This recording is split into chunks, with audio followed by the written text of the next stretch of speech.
Hello, community. Happy Thursday to all of us. I hope you and yours are doing great.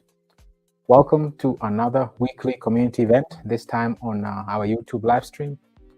Always looking forward to these events, community, as they are truly very, very exciting. They bring a platform to us. We can discuss crypto, we can discuss the industry, and of course, we can always build bridges, build parallels, and highlight our ecosystem, and just display the added value that we bring as a community, as a project. So once more, as more community members are joining, and also as to welcome new community members that just joined our ecosystem, welcome to all of you. Thank you for taking your time on this beautiful Thursday to participate in this weekly community event. The beautiful thing about YouTube is we can always, I'm able to share the screen with you, and you'll be able to also have a visual look. And maybe this will also help with a better understanding, to have a concept of what we're talking about. So with that said, we have a lot to cover today. As you see on the title and also on your screen, there's a countdown going on. The whole crypto space is waiting for this. This is the fourth Bitcoin halving since its existence in the last 15 years of Bitcoin existence. It's a major event. It has major effect on the industry and other altcoins as well. And this is what we're going to look at today. So let's go beyond, let's go beyond the hype, beyond the Bitcoin halving. We'll touch base. By now, we all understand and know what Bitcoin halving is. So we won't get into details what Bitcoin halving is, but we'll touch more on history. What have we seen so far? What can we learn from the past? What's different this time? And then look at the future and anticipate what's about to come. With that said, I want to acknowledge you, those who took the time to be here with us today. I want to welcome all of you again. I want to thank you for showing up. I want to acknowledge you. Let me come to the comments and see who was here, who was able to make it. And then we'll get to the topic of today. Keep in mind, as we're going through these sessions, if you have any questions, feel free to write them down. As we are closing, as we're wrapping up this session, we'll go through the comments. And if you have any follow-up questions, anything you want to more clarification on, use the opportunity and take advantage of the opportunity to ask questions. Every question will benefit the entire community. So let's be proactive and see how we can make this session a success for us as a community. With that said, let me come to the comments and see who is here. Great brother Glenn is here. Grand Risings, everyone. Hope all is well. We are just a few days away from the Bitcoin halving. Absolutely. It's just insane to see. Remember, BULLRUN was developed in November 2022. So we went throughout 2023 anticipating this Bitcoin halving, and finally it's here now. So it's been anticipated almost 1.5 years now. And finally, we only a day and a few hours away from the event. So yes, absolutely. Well said, Brother Glenn. Queen Lati, welcome, Queen Lati. Always a pleasure seeing you in the community. Always a pleasure.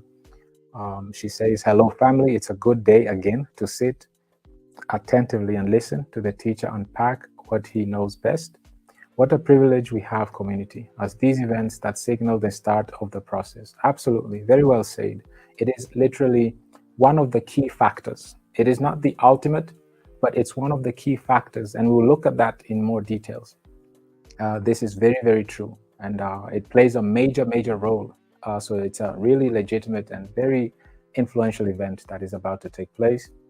Queen Lati, again, let us pay attention, community, so that we understand each and every step. Absolutely. Take it on, Brother Steve, and thank you, Queen Mom, for the love and wisdom. Thank you so much for your warm words, for your kind words. We can only give it back. We thank you as well for your commitment, your consistency, for being such a leader in the community, and yeah, for your feedback right now. Thank you so much, Queen Lati. None other than my great brother Theo. Always a pleasure seeing you in the community, my great brother. I hope you and yours are well. Greetings, my great brother Steve, here with great Mama Wino, and the entire awesome BULLRUN family. It's going to be an absolute bias today. Can you all feel the energy? Let's go. Absolutely, great brother Theo. We're feeding off each other's energy, and we've been through such a hectic winter, and the summer is here now. BULLRUN cycle is here now. And as we'll see through this session today, this is going to be such an amazing, one of its kind cycle. It's already different than the other one, but we're getting together. I have my great brother Tembi. Always a pleasure seeing you, my great brother Tembi. I want to also take the time to thank you for always being on the VC, also sharing your screen, also taking leadership of the community, even beyond 90-day challenge now. You're very much appreciated for all the efforts you put in, and I just wanted to highlight that. Good day, Steve and the BRL community. Ready for yet another informative and life-changing session. Very well said. Thank you very much, Brother Tembi. Queen Grace, always a pleasure seeing you, Queen Grace. Always a pleasure seeing you. Thank you for your leadership, your commitment, your consistency. You're all over the place on all these different groups, social media groups. I see you all over Twitter. I see you all over Zoom and everywhere. So thank you so much, Queen Grace, for also your commitment. Greetings, Mr. Steve, our great Mama Wino, and the BULLRUN family. It's always a pleasure listening to your wisdom in this industry. Thank you very much. This is what these sessions are about, community. They mean a lot to us as an industry. We need such a community where we can all come together. And I always strongly believe we can always learn from each other. You know, we all have different experiences. We all come from different backgrounds. We all have different expertise, you know, and skills. We can always learn something from each other. And that's the beauty of a community. So thank you so much for your kind words, Queen Grace. We have none other than Queen Val here as well. Hello, BULLRUN family. Greetings to you, Mr. Steve. Warm greetings to our Queen Mother, Wina. Happy Thursday to all of us. Can't wait to hear it all from the best teacher. Thank you for your kind words, Queen Val. We can only give it back. As a community, we appreciate you also very, very much for all your efforts you put in on all social platforms, including Zoom, of course. Zoom is literally you running it. And it's very much appreciated for the leadership that you put in and the efforts you put in as well. I have my brother Glenn Demo here as well. Good day to everyone. Great times are ahead of us. Let's stay focused and informed with our great brother Steve. Thank you very much, my great brother Demo, for your kind words. Very much appreciated. Also for your guidance. Also for always being on the VCs and supporting the community and being there. Very, very much appreciated for your leadership and your consistency as well. We have our Queen Patricia here as well. Thank you, Queen Patricia. Always a pleasure seeing you around.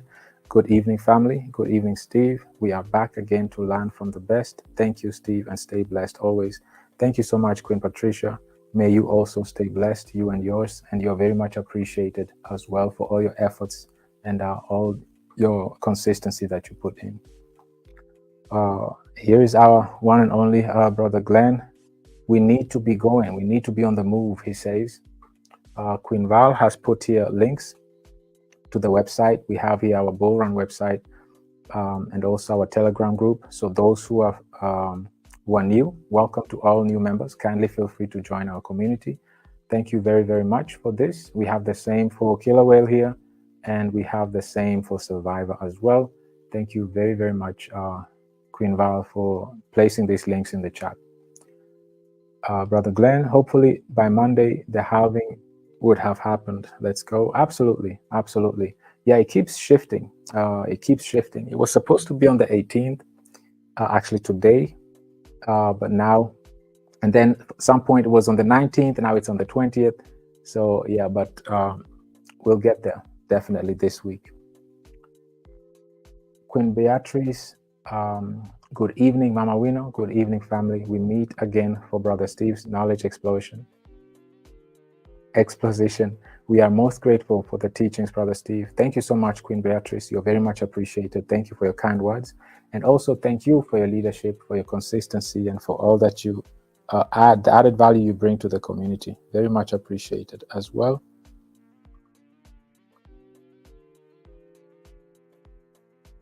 And then we have my brother Abdullah here as well. Warm greetings to you all. Greetings back to you as well, Brother Abdullah.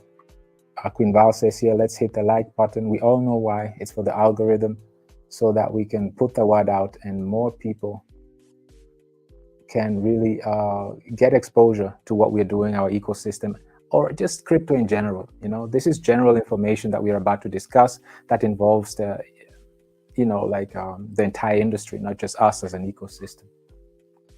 Queen Nancy here as well. Hello, Steve. Hello, Bull Runners. Very glad to be here. Counting seconds till today's live session. Looking forward to an educational content as usual. Thank you so much. Let's go, Bull Run. Thank you so much, Queen Nancy. Always a pleasure seeing you around. Thank you for your leadership, your commitment, your consistency, and for your very warm words. You're very much appreciated for all that you put in for the community as well. My great brother, Crypto Riser. Hello, Steve. Mama Wino and Bullrun family, I'm excited for another epic session with our powerful Steve. Bullish Bulldozers United. Beautifully said. Beautifully said. Bullish Bulldozers United. You know, I want to thank you too, great brother Riser, for all the efforts you put in. We all appreciate your effort, your inputs, your talents. You know, with the art that you put out for the banners, and just for also being on the VCs on a daily basis consistently. Very much appreciated for all the efforts you put in. Very, very much appreciated. And likewise for Brother Glenn as well, of course. I see you also on the VCs and being there consistently. And also I see you out there, Brother Glenn. I'll touch on that at the end. I want us to kickstart this session now.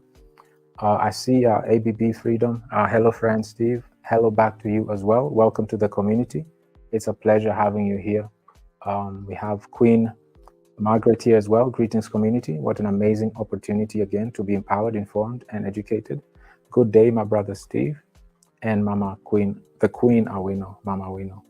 Thank you so much, Queen Margaret. You're very much appreciated as well for your efforts, your consistency, your commitment. Very much appreciated for all the added value that you bring to the community. It's such a privilege for us to have you here. Queen Goleba, welcome. Thank you for taking your time and being part of us today as well. Hello, family. Yes, today is the day. It's a pleasure seeing you in the community as well. I see you also all over social media. Thank you for your efforts and your contributions. None other than the Queen Mother herself. Greetings, kings and all the queens. I believe all is well with you and your families. Thank you, Steve, for another great session. Thank you for giving us the platform and such a great environment to be part of this community. And thank you for your leadership and your vision that we can all live and experience and be part of as well. Then we have Queen Nosy here as well. Welcome, Queen Nosy. Always a pleasure seeing you in the community. Hello, Steve. It's been long. Thank you for the informative session you always give us. We really appreciate. Good evening, kings and queens. And also, she says, thank you, Mama Wino, our Queen Mother. Absolutely. With that said, community, thank you so much for all that took the time to attend, to be part of this session today. I'll get to the sessions. These sessions get, the introductions get longer and longer because let's jump into today's topic. Bear with me as I share my screen so we can get this going.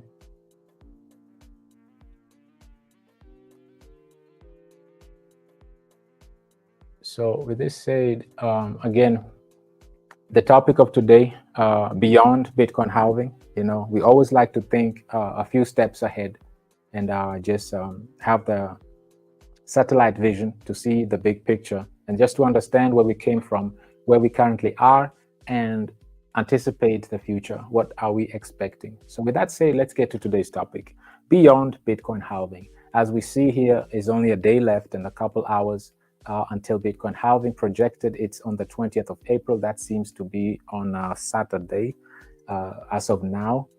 So we're looking forward to that event. This is a major event that the entire crypto space is anticipating. Well, why is this event such a huge event? Why is it being so celebrated globally?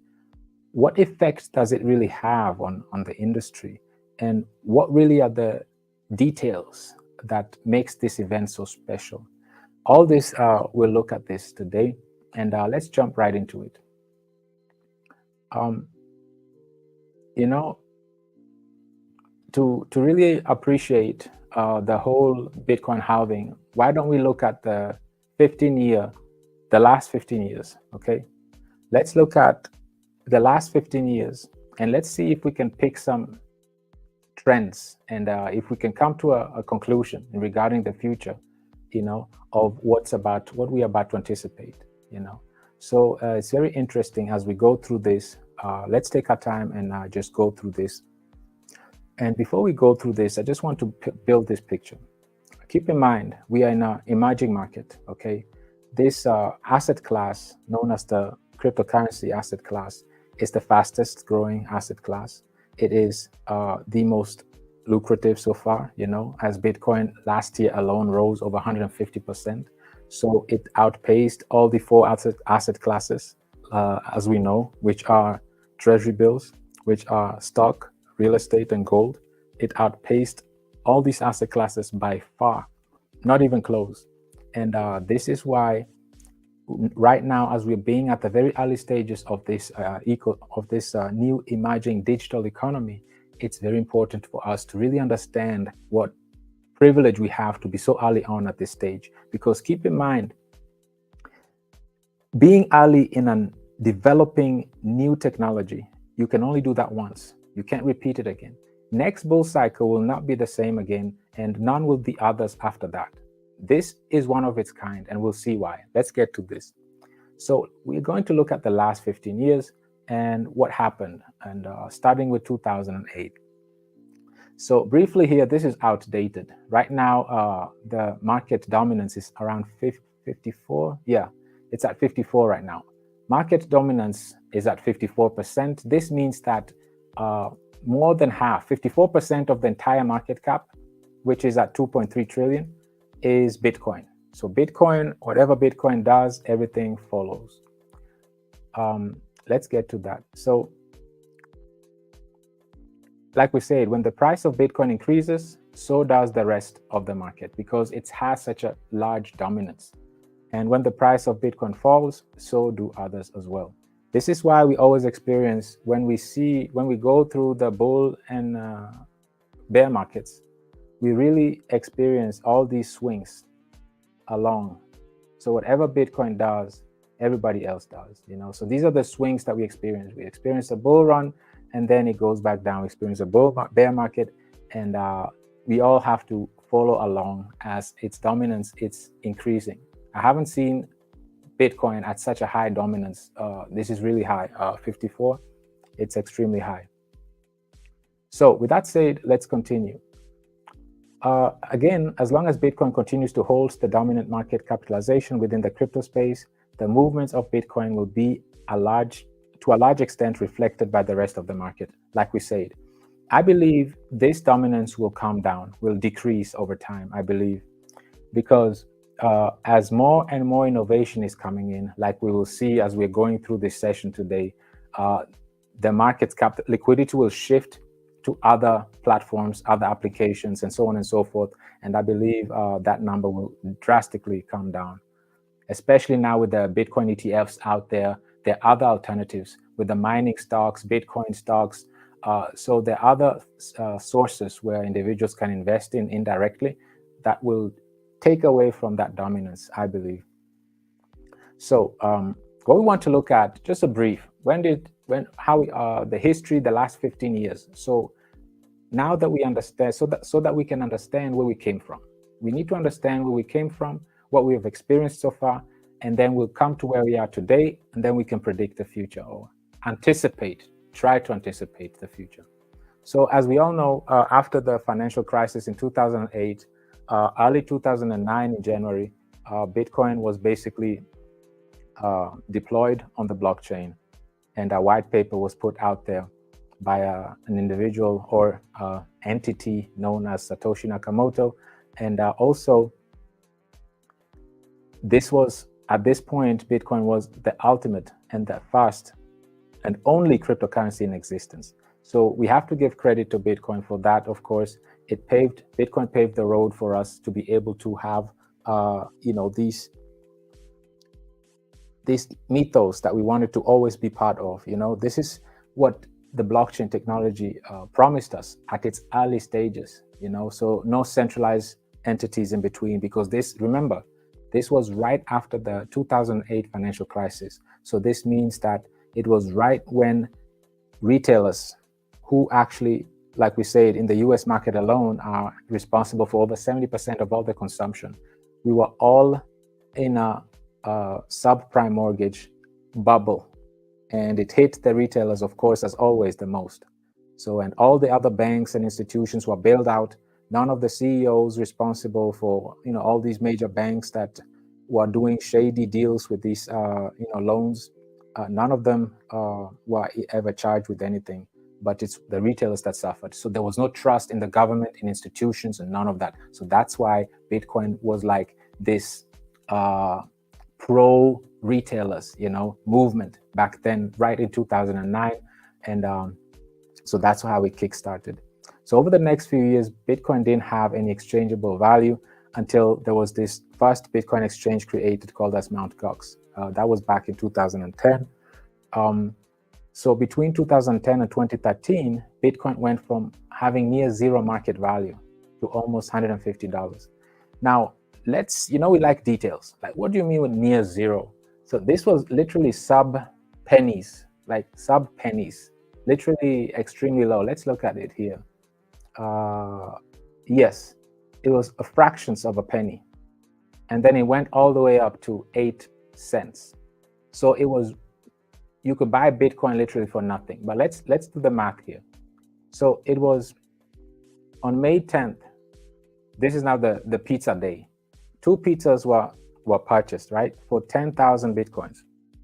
And 10,000 Bitcoins back then in 2010, you were able to buy 10,000 Bitcoins for $41. So if you had $41 sitting around, you were able to purchase 10,000 Bitcoins. So, we can't just leave it like that.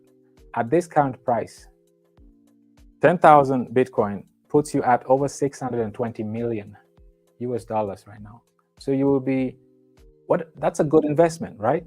$41, 10 years, 14 years later, you're sitting at 620 million. So that's not a bad investment, I would say. Not bad at all. So this individual, I'm sure, that got 2 pizzas for 10,000 Bitcoins, I'm sure he would like to have his 10,000 Bitcoins back. So now let's see the first Bitcoin bull market.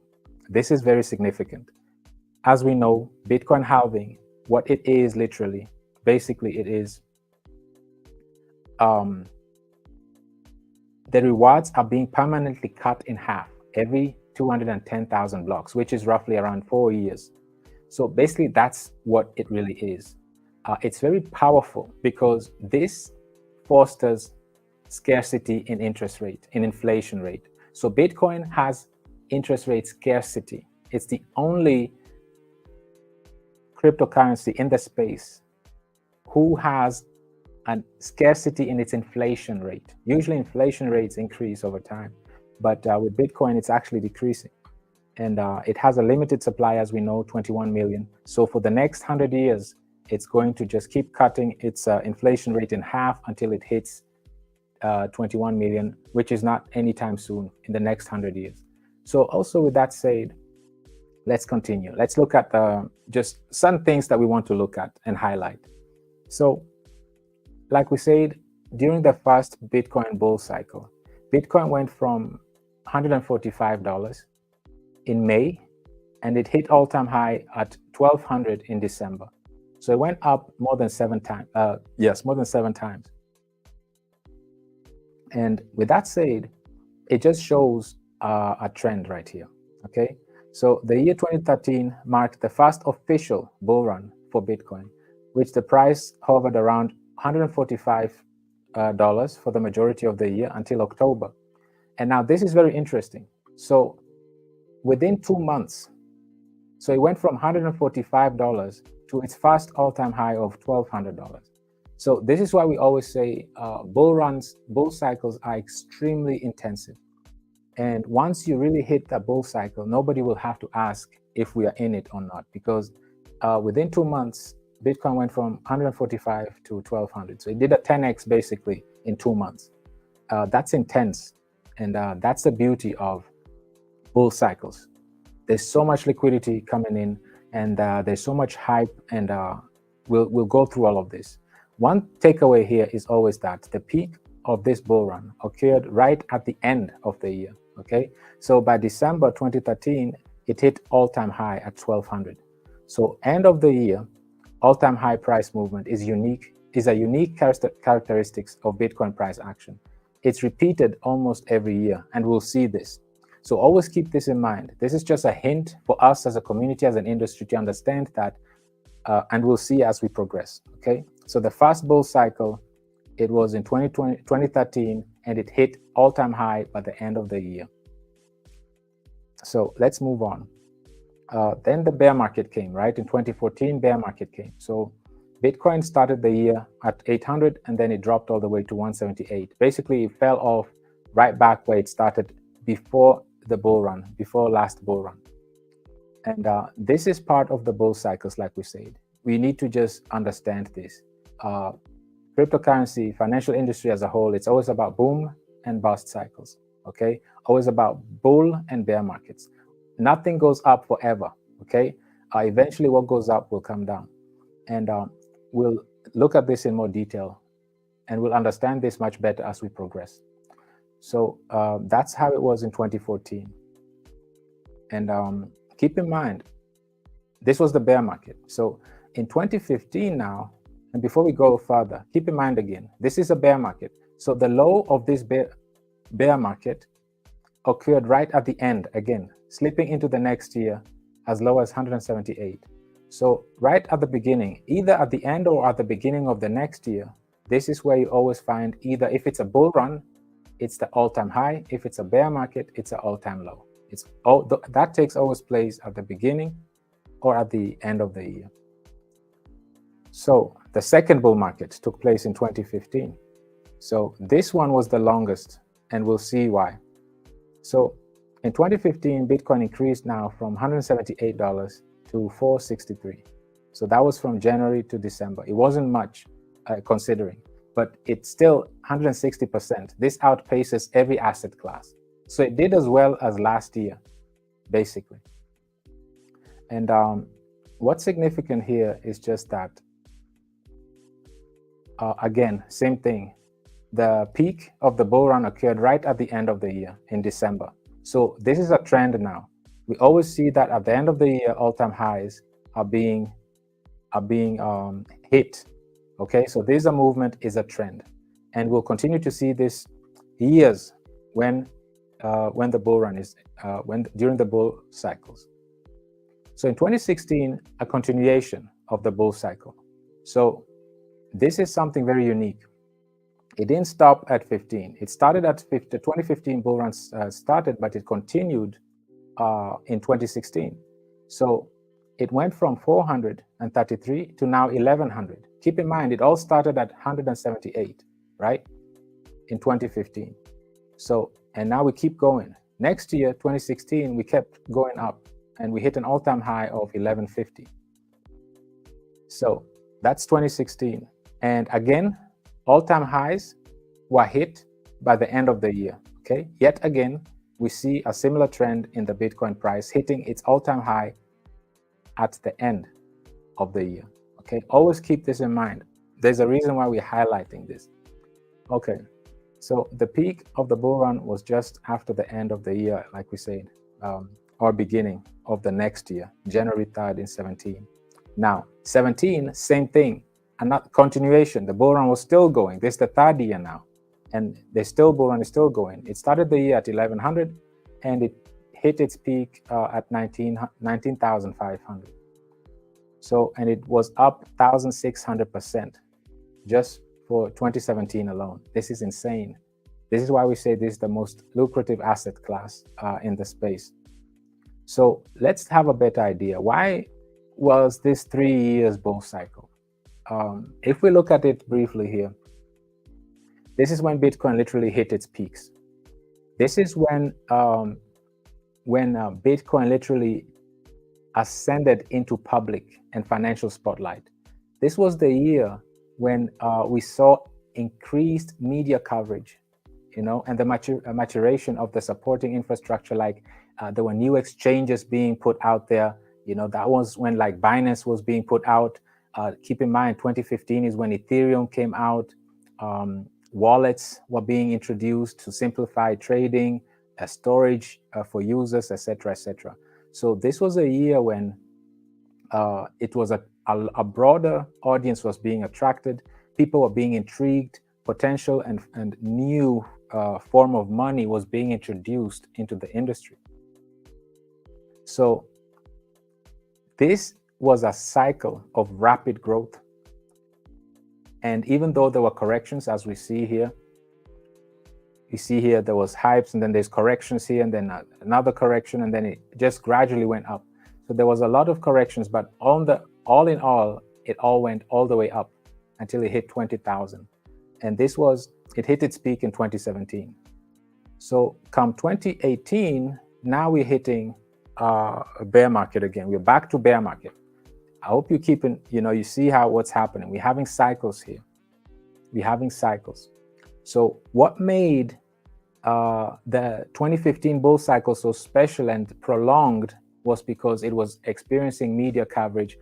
It was being like mainstream, and it was being introduced rapidly. It experienced rapid growth, and it was for the first time Bitcoin was really being highlighted. And yes, like here you see breakthrough in mainstream. And keep in mind, this mainstream was not BlackRock, Fidelity, was not all these like nations that like El Salvador that are adopting Bitcoin. It wasn't what we know as we know it now, as we're experiencing it now, So this is a big difference. Now, if we look at the bear market, same thing, now the opposite. You see how during a bear market, it's all the way down, okay? So it went from 19,500 to 3,600. This is the bear market in 2018. So after it hit all-time high of 20 back in 2017, 2018 was deemed to be a bear market for Bitcoin. And the price just gradually went down throughout the year until it hit an all-time low of 3,600 for the year. And again, this end of the year all-time low price movement is consistent with prior years, depending on whether it's a bear or a bull market.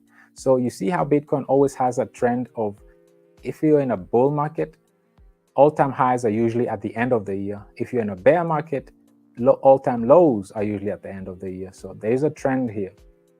Now, in 2019, there was a run-up now before the bull run in 2021. This is now interesting. And because this year, something different happened.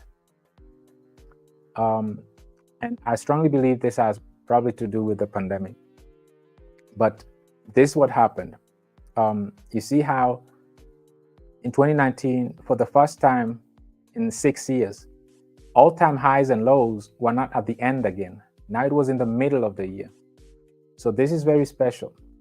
This was very special because this would have been an incredible bull cycle, but it was cut short by the pandemic. As we know, in November 2019, that's when the pandemic started. So imagine we hit all-time high in the middle of the year already. So, and then it started coming down. So if there was no pandemic, we can only imagine it might have been even higher. We would have reached probably even higher. So that's the takeaway here. Now, if we go to 2020, when the bull cycle started again, it went from 8,000 to 39,000, right? And you see again, all-time highs are usually at the end of the year. Okay, so 2021, bull run continues. Okay, so it went from 2021, it continued, and it started the year at 23,000, and then it hit an all-time high of 68,000. This was another first time. For the first time, there was 2 all-time highs in 1 year. So this is another thing. There was an all-time high mid-April at 63,000, And then at the end of the year, there was another all-time high at 68,700. This was in mid-November. And then it closed out the year at 35. So it dropped again at the end of the year. And 2022, this is how the bear market starts. Bear markets always starts with all-time lows. So that's how 2022 started. Price dropped even farther from 47 to 20, and as you see. So the bottom line here, the takeaway is the patterns. There are patterns here, and I'm sure that we've picked it up now. I believe we get the point. We get the idea. The idea is that during bull cycles, and we are here right now in 2024 bull cycle, and we're about to experience the same that we just experienced right now. Imagine the difference right now, though, is all these all-time highs that were hit, they all happened after Bitcoin halving. They all happened after this event right here. However, the interesting thing of the 2024 bull cycle, we hit all-time high way before the Bitcoin halving. So now this brings us, you know, this sets this thing, this is very interesting now. And keep in mind, the 3-year bull cycle from 2015 to 2017 was because the mainstream adoption, right? The institutional adoption that took place. But the institutional adoption that took place back in 2020 and 2021 was nowhere close to what we are experiencing right now, because we have the largest asset managers with trillions of dollars. They're the ones now participating, purchasing ETFs. We're also about to experience, we just got the Bitcoin ETFs out. We're about to get the Ethereum ETFs is about to get approved. Institutions, large institutions are coming on the blockchains, etc., etc. So this is something very, very unique. Now, the question that remains is this literally the end of Bitcoin's 4-year bull cycle? Is it? And this is an interesting question, because since the ETFs and institutions came in, they literally disrupted the price pumps that we have in the last years. Usually there was such a big rush until shortly before the Bitcoin halving, and then there was a sell-off, sell the news event, and then few weeks after, usually 1.5 to 2 months after, the bull cycle started. Ended the year at all-time high, and then took off throughout the next year, all the way to the end of the year to hit its peak. But this time it's different, because institutions and ETFs now that came in, we hit all-time high way before the Bitcoin halving already, okay? So this makes it really interesting. So everyone was really interested and was seeing how the Bitcoin price was skyrocketing, okay? And it was breaking, you know, all-time highs.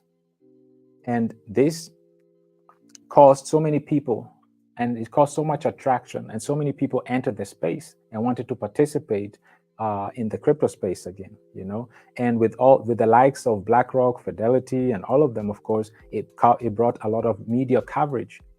So now we have institutions that are interested. We hear nations, countries, Argentina, we hear El Salvador, we hear, you know, all these developments that are happening.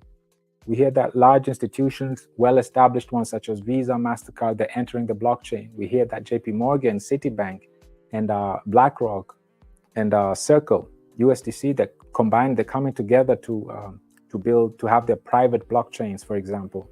And they're doing tokenizations now, and they want to bring assets on-chain, you know, and have them traded that way. We hear that BlackRock is starting their own fund on the public blockchain, on Ethereum, and so on and so forth. So we are about to experience a bull cycle that is unlike the others that we've seen so far, simply because institutions and the ETFs now that play a major role as well. And we already experienced that this cycle is different from the rest, the past 3 that we experienced so far, simply because we hit all-time high way before Bitcoin halving even took place. Now we have to address this. Why does Bitcoin's price take off after Bitcoin halving? To understand this, we really have to understand the mechanisms, right? What happens here is really straightforward. Keep in mind, Bitcoin is inflationary, right? So if you have something inflationary, and first of all, let's look at this. Bitcoin, blockchain technology is very interesting. The way it expands is not by producing products, but it's by adaptation. Meaning, the more people adopt Bitcoin, as an example, the more wallets Bitcoin have, obviously the higher the price goes, So it's based on adaptation, not on production. And this is why you see that Bitcoin achieved $1 trillion market cap way faster than Apple, Tesla, Microsoft, Google, and all of them, because it's not based on productivity, it's based on adaptation. And this is what makes blockchain technology so efficient and so unique, because now it's a whole different dynamic. The more people adopt, it's also known as the network effect. So the more people adopt the currency, the higher the price goes. Now, keep in mind, Bitcoin is inflationary, but the beautiful thing about it, first of all, it has a limit supply of 21 million. Secondly, its inflation rate gets halved every time. So if you have inflation and the demand remains the same, if not even increases, that causes the price to just skyrocket. That's just in the nature of things. And majority of Bitcoin holders, which, like we saw, they got them very cheap. Like if you got in early in Bitcoin, you were able to get them for a fraction of a penny. And if you got in late in 2010, you could still get Bitcoin for, what was it, 8 cents back in July 2010. If you got in late, you were getting it for 8 cents. If not, you were getting it for fractions of a penny. So, and like we saw, for $41, you are actually able to get a nice bag of Bitcoin.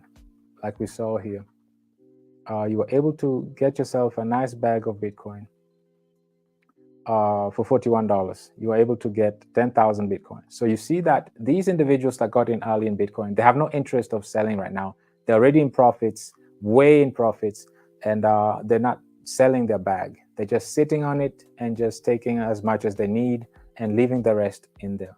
And this also causes, of course, Bitcoin to be stored in private wallets, so this also increases the price. So all these effects, of course, causes Bitcoin to increase in price.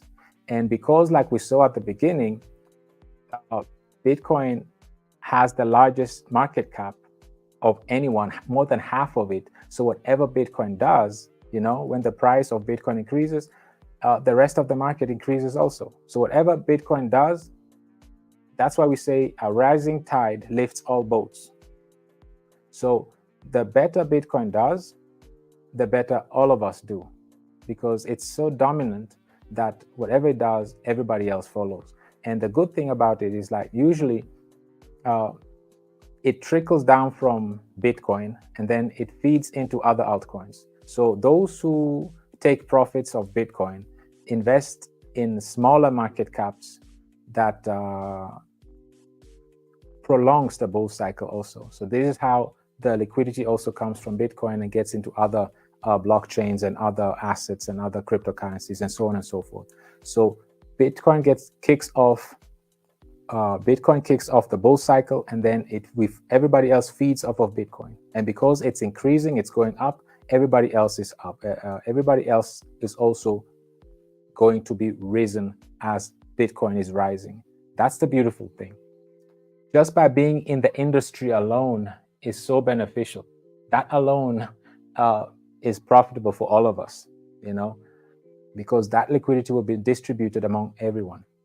So with that said, this is why we'll experience a different, it will experience a disruption of the traditional 4-year bull and bear cycles. Also, like we said, this is not this is not everything. Bitcoin halving is just one factor. Keep in mind, and I might, like I said here, I don't believe that this is a coincidence, that 2008, right after the financial crisis, something ingenious like this just was put out by a random person. So I don't believe that. So Bitcoin halving is one aspect, but the other aspect is the interest rate cuts. The other aspect also is the flooding of liquidity, okay, that is being brought into the industry. And if you remember, this is exactly what we experienced in 2015. We experienced a major run, okay, from 2015, because we experienced a major adaptation. It went all the way from $178 per Bitcoin and reached its peak at 20,000 in 2017, 19,500. So this is the same experience that we're about to experience.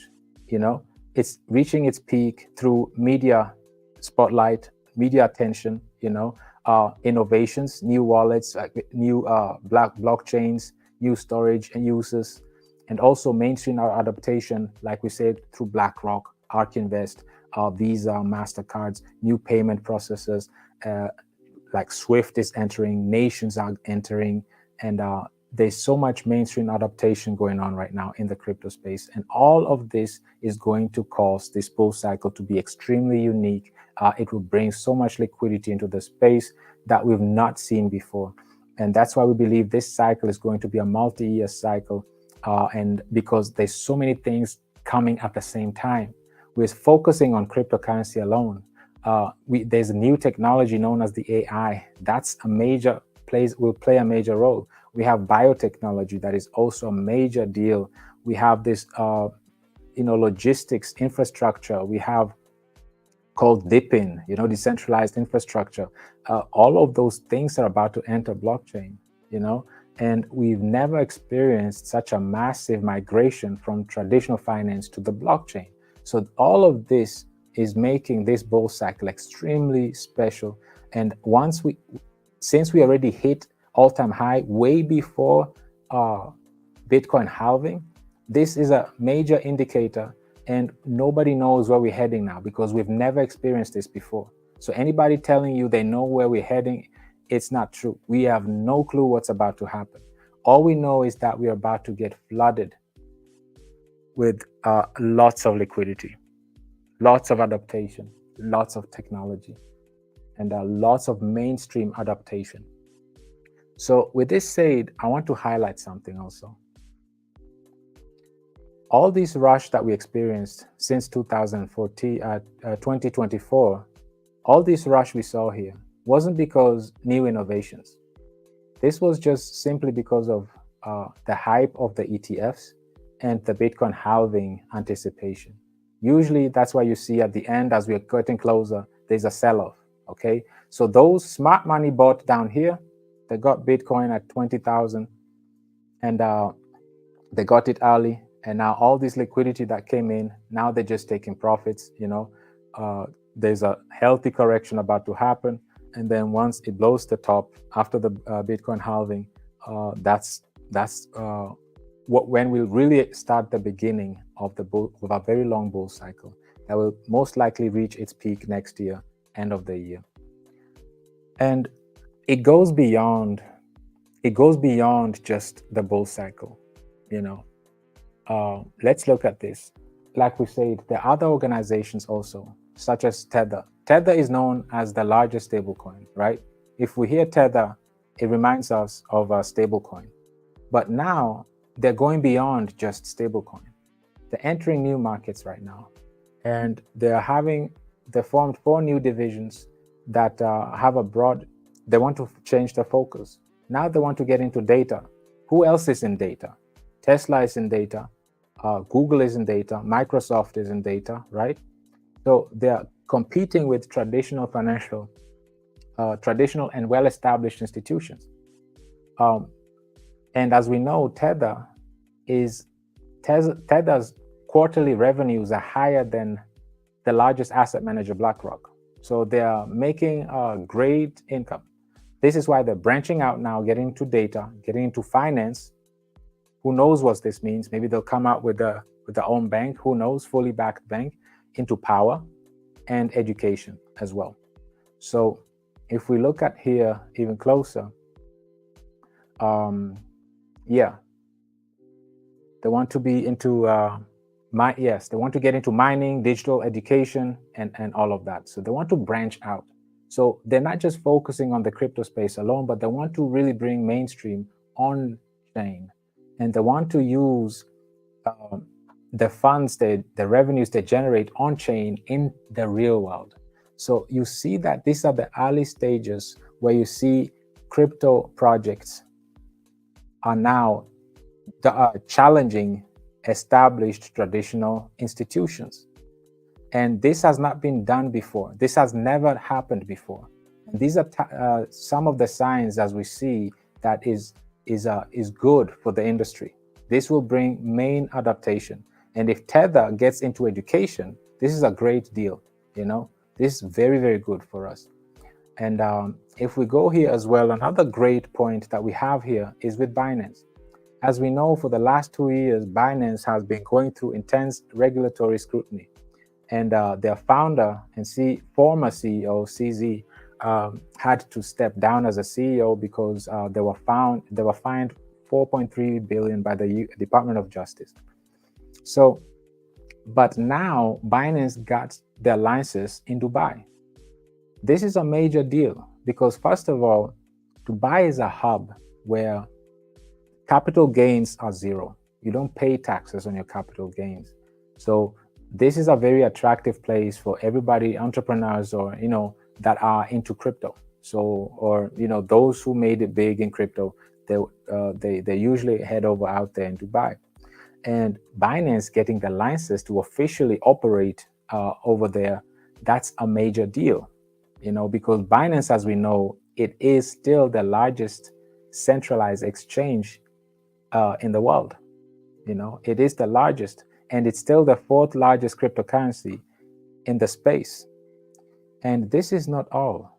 The beautiful news about this is not that Binance just got the license, but it's because the Emirates, United Arab Emirates, it's actually, they want to go away from just oil reliance and tap into the Web3, tap into the blockchain technology, and start investing into the blockchain technology.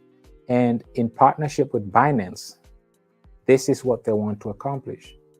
So, and Binance, outside of the US, covers a lot of nations, a lot of continents. Majority of the Binance single-handedly brought so many people onto the blockchain because its simplicity, simple user interface, extremely cheap. There's certain ways you can even trade for free, you can swap for free. So they have beautiful things that really attract common people, common retailers like you and myself to really use their platform. And having license to operate in such a major city within the Emirates, it's a major milestone. It's a win for all of us, because this just means that crypto adoption is now in full swing. And even though the US is they're dragging their feet as far as regulations are concerned, and everybody else is moving out, going to either Europe, like in Switzerland, the regulatory aspects are there is very good. Europe in general, they already have MiCA and all that. They all have regulation platforms already, and they're so much more advanced than other countries, mainly the market leader, US. So there are major steps that are happening, community, that are pushing this industry forward and that are just bringing mainstream on the blockchain. And this is another gateway where a lot of liquidity is about to enter, because this is not just for not just for retailers. This is, of course, also for for retail investors as well, institutional and retail investors as well. So this is very, very good for us. And also, yes, and the Binance, this is based in Abu Dhabi, which is the capital of the Emirates. And there we go. Yeah, Binance identified that the senior leadership of the United Arab Emirates wanted to establish a region as a focal point for Web3. Okay, they're trying to diversify away from fossil fuels like just the oil, and they see crypto as a great driver for doing so. So this is a great thing for us, as we see that who knows, maybe they'll create tokenized oil as commodity. So there's so many things that are about to happen and come on chain, and this is these digital services are for qualified retailers, meaning This is a buzzword for wealthy individuals, high net worth individuals. Whenever you see qualified retailers, these are not your regular retailers. These are your wealthy retailers and institutional investors. So this is a great move also. And then finally here as well, we've been discussing this, tokenized assets. This is the latest news here. And this is of one of the blockchains that actually won the case against the US Security and Exchange Commission. So they are partnering also together with other traditional institutions, and they're planning to bring on 16 trillion US dollars on public blockchains. And the most preferred public blockchain, of course, is single-handedly Ethereum. Ethereum is a very preferred blockchain for institutions, even for BlackRock. BlackRock chose Ethereum blockchain to launch their BULLRUN liquidity fund. The liquidity fund, like we discussed, is simply made and dedicated towards all these tokenized assets, so that these tokenized assets will have liquidity once they're being brought on chain. So they were thinking ahead. So keep in mind, this is just one partnership alone that is talking about this type of money. 16 trillion right now. The whole market right now is 2 trillion. We're at a 2 trillion market cap right now. So we are talking about 8 times more just from Ripple alone. So there's so much growth, there's so much liquidity that is still about to enter this space. And like we said, there are multiple factors for the bull cycle to really explode. The first one is in one day, okay? The first one is the Bitcoin halving. This will cause scarcity in output, okay? There'll be less output, less Bitcoin mined, and this will cause scarcity. And also another thing is that as we are approaching end of the year, these interest rate cuts must happen. And once they happen, it gives us an opportunity, it gives the governments the opportunity to start printing the money. And that's when really in combination, all these things work in combination.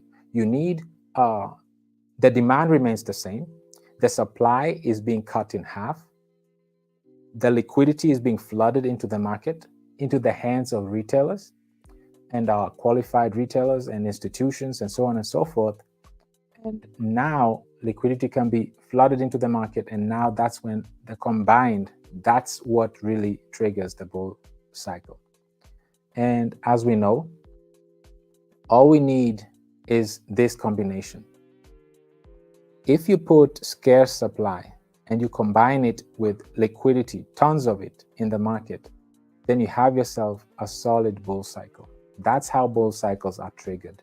And because Bitcoin has more than, well, basically 54% of the total supply is just Bitcoin alone. So if Bitcoin experienced the bull run, it pulls everybody else with it.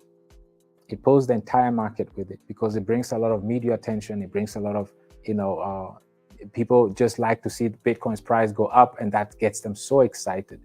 And they often get carried away and forget that they're actually buying the tops, and people who bought it for a fraction of pennies and cents are needing them to buy so that they can exit, because like we always say, Bitcoin has the worst liquidity to market cap ratio in the entire industry. Because if you look at the market cap and its liquidity and you calculate it, you'll find out that it has the worst liquidity to market cap ratio in the industry.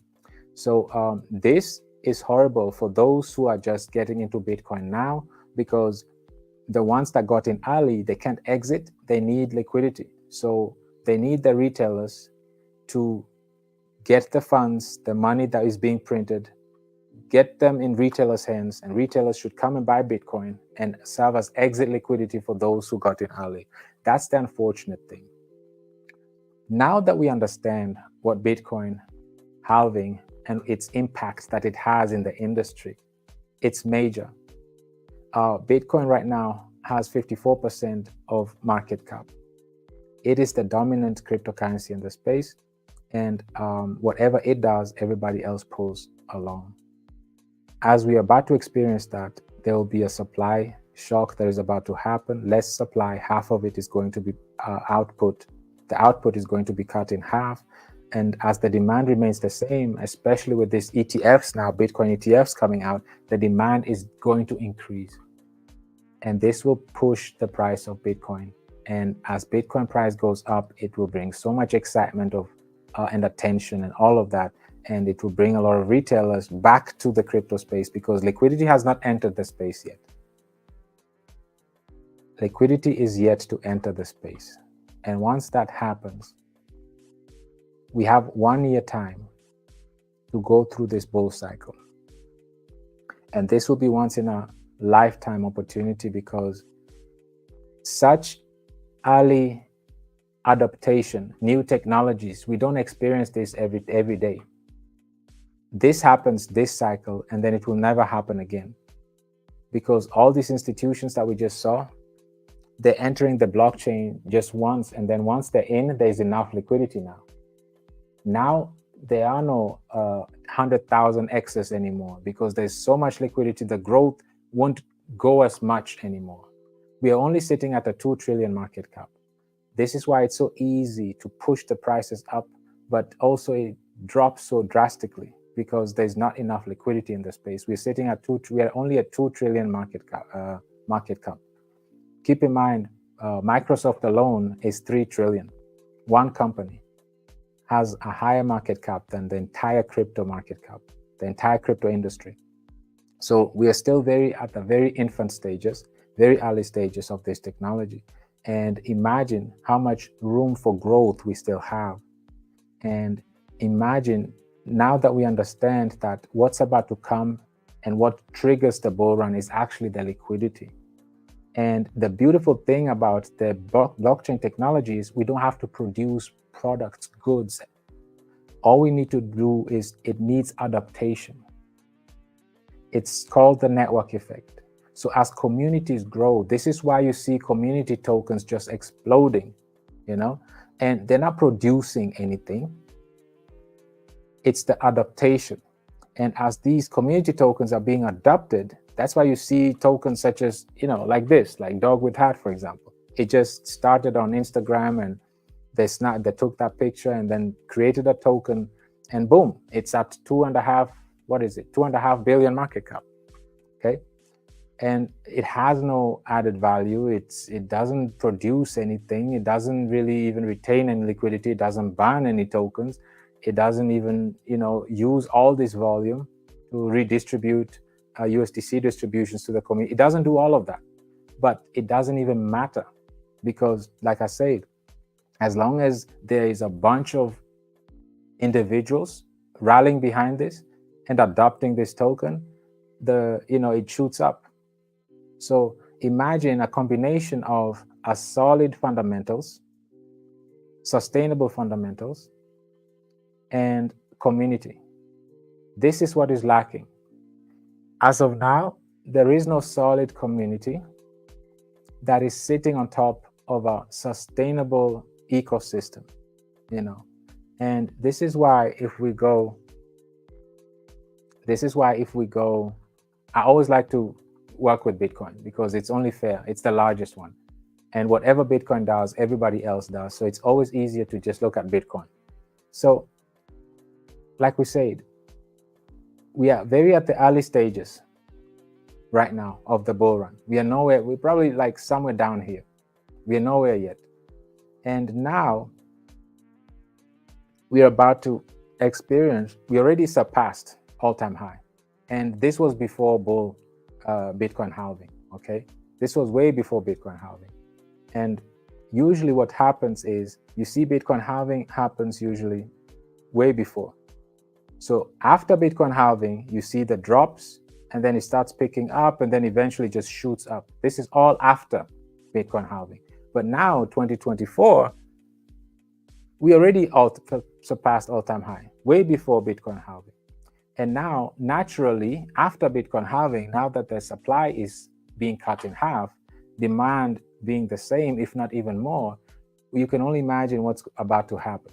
So we are going to way surpass beyond this if the cycles, if history repeats itself, But this time it's so different, it's so hard to predict. But one thing we know for sure, and we don't even have to predict, is the adaptation. Is the innovations that are about to enter the blockchain. All these different institutions, banks, infrastructure, logistics, healthcare, education, everything is about to come on-chain. And all of this will need liquidity. All of this will bring mainstream adaptation.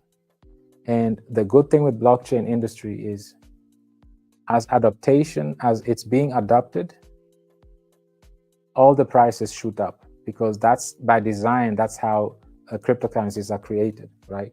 The more adaptation, as we see here, the more you adapt, the more Bitcoin got adopted, the higher the price, right? Now, combine this network effect with strong fundamentals. And to do that, we need to really make some examples. And we need to zoom in to our ecosystem now. And we need to do some math. So like I said, community tokens are amazing. They're literally just here for fun. They're here to just hype people, to bring a community together that really just want to have fun and build a strong community in the crypto space. This is really the beauty of the blockchain technology. You don't have to have like rocket science or invent something, like of value or anything. You can just come up with something, and if you have enough people rallying behind it, then you have something great going. It's as easy as that, right? But now that we understand that this is the future, this is not going anywhere, and we want to develop something that will be here for decades to come, and we want to add value into this space. We want to take full advantage of this technology and assist, help, enable, empower the retailers. Wasn't this what blockchain technology was developed for in the first place? Isn't this why everybody's excited and the crypto world is celebrating Bitcoin for? It's for us, it's for retailers. So this is why we always need to look out for ecosystems that work for you, that develops ecosystems that add value. And this is now where we can zoom in. We have to zoom in, and we have to look at some fundamentals here. We want to look at some fundamentals, and to do this, we always have to make examples. So to do the example, I don't like to pick the largest. Let's just pick the lowest. Let's go to the second page. Let's go to the second page and pick one of the community tokens here. Let's see, where are the community tokens here? Let's pick this, okay? Let's pick this just randomly. So if we pick this is a major community token, right? It has a volume of 300 million right now, 300 million in volume, okay? We just need 100. We'll take 100 to do the math. Not even 300, which is 100 million. And we want to make a point here, okay? Let's make a point. This is another community token that did extremely well, okay? It just skyrocketed, as we see here. And then since then, it's been just flatlining, okay? And with over 300 million in volume, you would think that having solid fundamentals, this would have been different, and it should be different. So the technology in the blockchain industry is the same. We can all do the same things. We can all transfer I can transfer cryptocurrencies from my wallet to your wallet, and we can transact without middlemen any time of the day, throughout the weekdays, across borders, no problem. But what we see here is the difference is in strategies, fundamentals, tokenomics, okay, sustainabilities, efficiencies. Those now are what sets some ecosystems apart from others. What we experience in the crypto space, especially within the community tokens, is unsustainability and inefficiency. And if you look at challenges we face in the industry as a whole, we can add lack of liquidity, inflation, and unsustainable staking distributions also. And then we can add the fourth one into the mix, which is inefficient use of volume. And this is now what we're about to look at, inefficient use of volume. So there is an inefficiency in the space community. And this is one thing that our ecosystem also added value to and solved. There is no community token out here right now on the Ethereum blockchain that has both the strong community of hundreds of thousands of holders and also has a fundamentally solid and strong ecosystem. There is no ecosystem out there with that type of combination. Hundreds of thousands, if not a million holders, and a solid ecosystem that is sustainable, that is scarce, that is retaining liquidity, burning tokens, and also has a solid and sustainable staking platform. So far, there is nothing like it right there. And this is really what gets us shining, okay? Keep in mind, they have a 325 million volume. We only take 100 million, okay? And let's do the math. Let's make some sense out of this. Let me zoom in a bit so you can see it clearly. We understand that this new capital emerging digital market, known as the cryptocurrency, known as the crypto industry, is the fastest growing industry. It is the most lucrative one. And it is the one that the traditional market is now onboarding all of the expertise, all of the clients, they're onboarding them on chain. With this, a lot of liquidity is about to enter the space. This is why you saw BlackRock ahead of everyone else as usual. They already ran and created their liquidity fund, ready to go, ready to fund all these tokenized assets that are about to enter the blockchain on the Ethereum blockchain. So we are on the Ethereum blockchain already. And BlackRock now is also on the Ethereum blockchain already. This BULLRUN fund will hit trillions of dollars because they'll have to provide liquidity for all these assets. This BULLRUN fund is investing in US Treasury bills, which is US debt. So basically, they are giving the feds a blank check to print money. I want us to really understand what's about to happen. We have like a $40 trillion money under asset management. BlackRock alone is roughly at 10 trillion. And they alone want to tokenize all of their assets. They want to bring that 10 trillion on the market, on the blockchain. This is why they create this liquidity fund.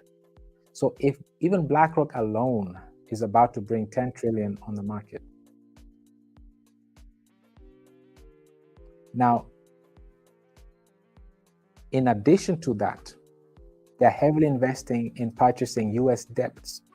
So they're helping the Federal Reserve to work on regaining and maintaining the US dollar as the reserve currency. And to do this, they found out a way to help with the debt ceiling. How do you help with the debt deficit in the US? You buy treasury bills. Now they created a fund dedicated just for that. And they're sharing the revenue they receive for investing in treasury bills with those who decide to purchase their product on the Ethereum blockchain. This is will be extremely lucrative for them. This will attract a lot of liquidity for them, and this will earn them a lot of fees. And this will bring a lot of transactions on the Ethereum blockchain. And as we know, the more transactions on the Ethereum blockchain, that means the more Ethereum will be burned. This will benefit our killer whale survivor tokens, our BULLRUN tokens. This will bring a lot of awareness, attention to the blockchain. It will bring even more liquidity onto the blockchain. And we know what happens if you have liquidity coming onto the blockchain. Now, this is where we are right now. To make to finally solve the problem that we just discussed. Have a solid community on top of a solid ecosystem. This is the answer for it. We created an ecosystem that is strictly developed and customized to gear towards retailers, you and me, because we are the ones responsible, at least in the US alone, for 70% of all the transactions in the economy. And in order to keep the bull run going, in order to get the liquidity, keep the liquidity within our own ecosystem, we need to create a way, find a way how to empower, equip, enable these retailers. How do we do that? They have to get out of debt, because the current financial system is debt-driven, right? It's inflationary. So it has to be the opposite. And this is what our ecosystem does. We are scarce. Scarce not in interest rate like Bitcoin is, but we are literally scarce in supply. And if you go to Etherscan here, you see that we started at 1 million in supply, but now we're at 970. So literally we burned over 29,000 tokens. And one of our community members alone burned up a couple hundred, just yesterday alone, or early this morning. So just to show how this ecosystem, this mechanism works. And this is very, very important to understand that in a world where there's so much inflation, Bitcoin stands out because even though it's inflationary, its inflation rate is cut in half and it's being celebrated by the world. That inflation is being cut in half every 4 years. But here we have a token that is actually removing tokens from the total supply every trade. Not every 4 years, every trade. It's becoming scarcer and scarcer. And in combination with one of the highest rate of staked tokens in the industry of 59%. So this is a major combination. You having a scarce supply that keeps decreasing with every trade, and then you have a high rate, 59% of total supply is being locked away from circulating supply. And this causes even a more tighter price shock or supply shock than Bitcoin is. Much, much more. And in addition, because it's low market cap, it will go so much further as well. So with all this liquidity entering the space, and because we have an ecosystem that is developed to retain all that liquidity, we see here we have a 6% buy and sell. So we have an ecosystem that is actually retaining liquidity for you.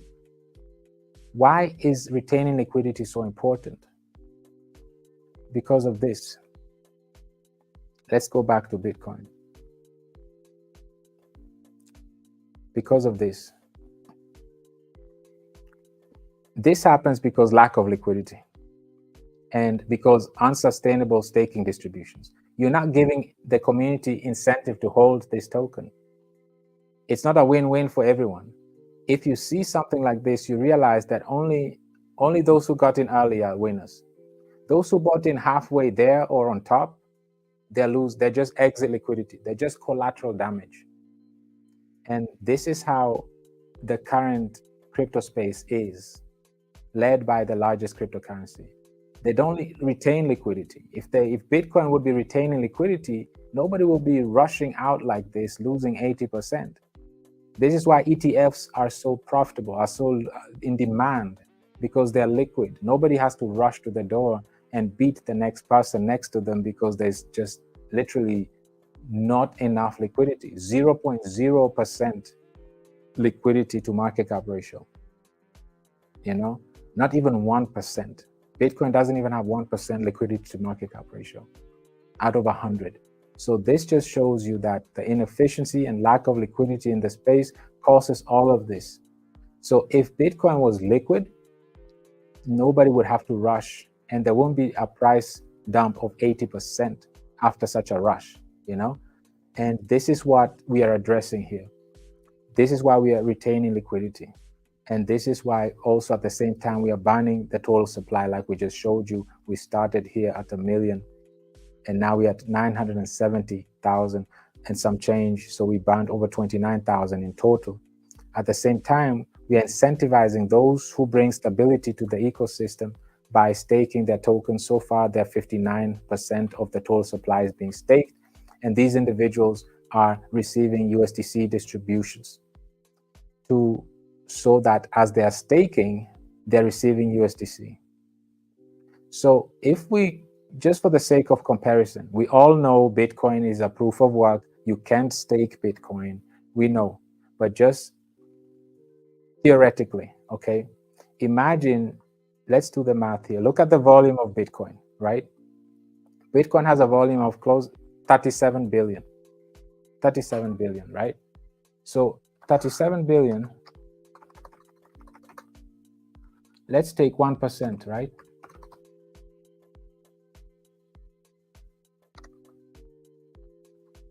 %. 37 billion times 1%, okay? So you keep in mind, this is not true. This is not true. 37. Now, yes, 370 million, okay? So this means 370 million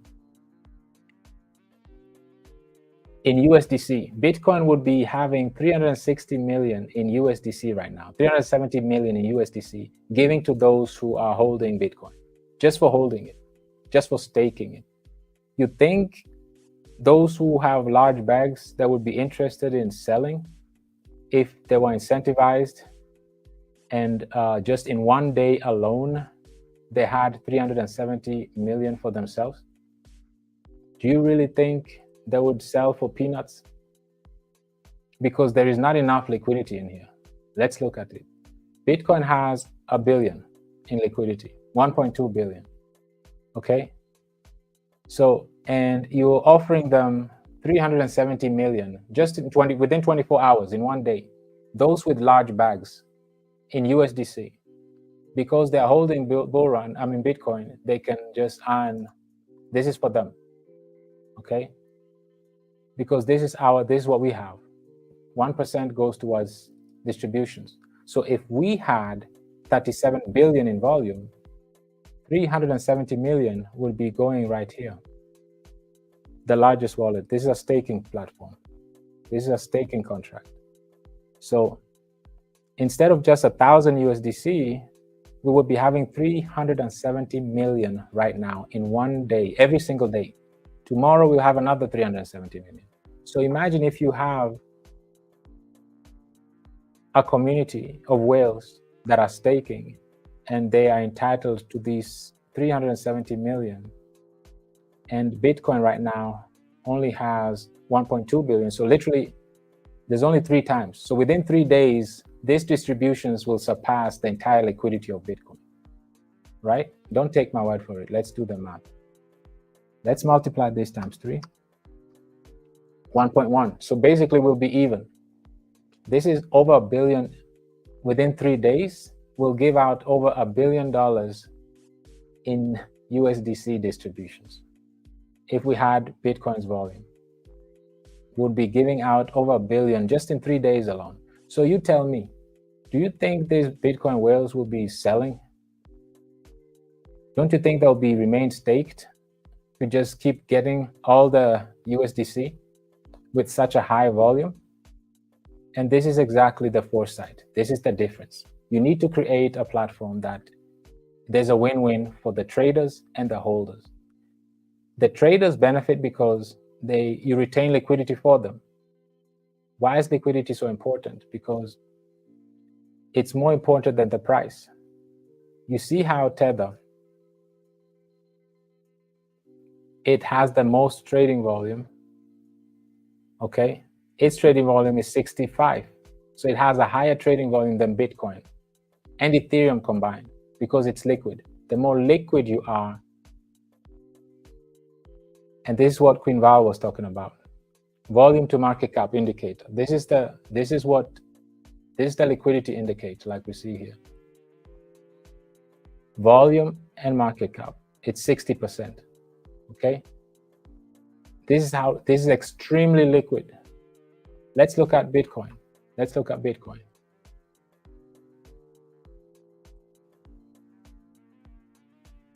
Bitcoin is at 2.9, let's say 3%. 3%. So 30 times less liquid than a stable coin.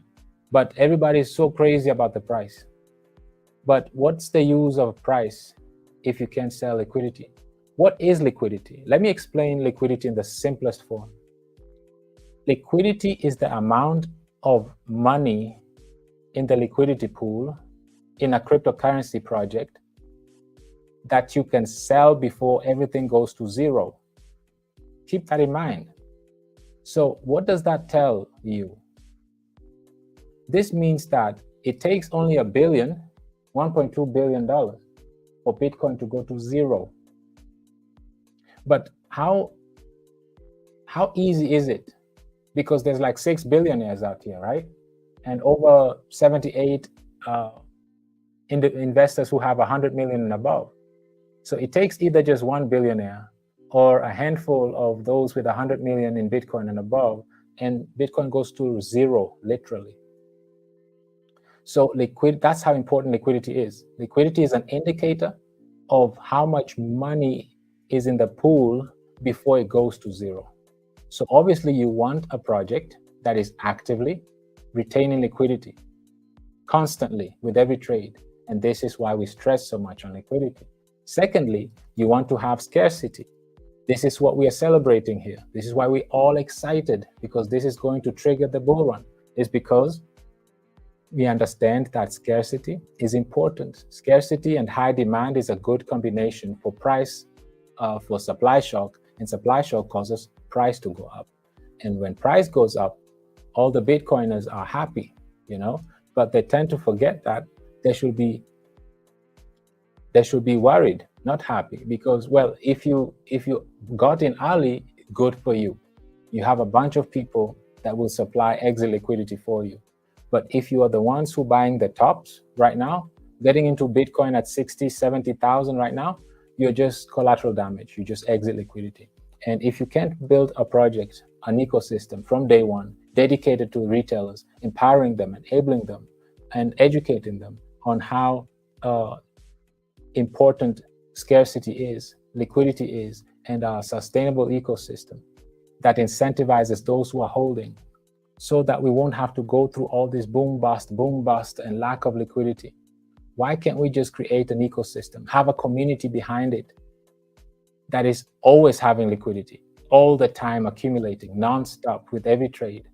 Is scarce, meaning it's a true form of store of value. They say Bitcoin is a store of value. Who wants to store their value of $1 billion worth of Bitcoin, and there's only $1 billion in here? This is not a store of value. A store of value is USDC, or USDT. If you talk about store of value, this is a store of value because it has deep liquidity and it's stable. Price doesn't play, it always remains at $1, but it has the deepest liquidity. Store of value has to be liquid so that everybody can cash out whenever they want to. That's what you call a store of value. It's storing your value so that whenever you're ready to come and cash out your value, you will have it there. And not just you, everybody else also that wants to cash out should be able to do that. That's the definition of store of value. But if you just focus on the price, you'll get carried away. Focus on the substance here, not on the price. So, and this is why we have such a solid ecosystem that is focusing on scarcity, retaining liquidity, and also distributions to those who stake. Why am I stressing on staking so much? Because Ethereum is on a proof of stake consensus. Staking brings stability to the platform, to the token, to the ecosystem. At the same time, it incentivizes those who decide to participate in stabilizing the system. So in this way, nobody will have to rush to the door, okay? And before we move from Tether, this is just liquidity. Of course, it's a stablecoin, yes, but it's liquidity. You can't tell where was the bull cycle. When did the bull cycle take place? When was the bear market? It's just there. It's just solid because it's liquid. Now, imagine now Bitcoin with such strong fundamentals. Imagine Bitcoin being so liquid. Look at all this. You see all this volatility, all this rigged boom and bust cycles. It's because there's just not enough stability. It's not enough efficiency, you know, and lack of use of the volume. With that said, let's really understand what we're doing here. And let's do some math to close out this session. And as we are discussing, I know we are done. We are through with all the tweeting event is over. However, there's still 3 tweets out there on Survivor, Killer Whale, and BULLRUN. So as you're listening in, you might also, if you can, I know we're on YouTube, so you will have to leave the app. So don't worry, you can do it later on as well. But feel free and remember to also interact with those tweets to put the word out. Just wanted to highlight that and to say that. So now let's do some math. You know, we talked about how inefficient Bitcoin is. It's not using its volume to retain liquidity, which is one of the challenges in the space. It's not using its volume to be scarce like Ethereum is, okay? Or like it doesn't use its volume to incentivize its holders. This is why they're rushing out. You know, everybody's heading for the door, and whoever sells fast is the winner. Whoever is left with the bag, bad luck, you know. So this is not the mentality we want to have in the crypto space, because the traditional financial market already is like that. We want to create an environment where retailers feel at home. Retailers are enabled, empowered, you know, and equipped to be able to have collateral liquidity and USDC distributions, because once they have that, they literally have the power in their own hands, right? Let's do some math now. We looked at this community token.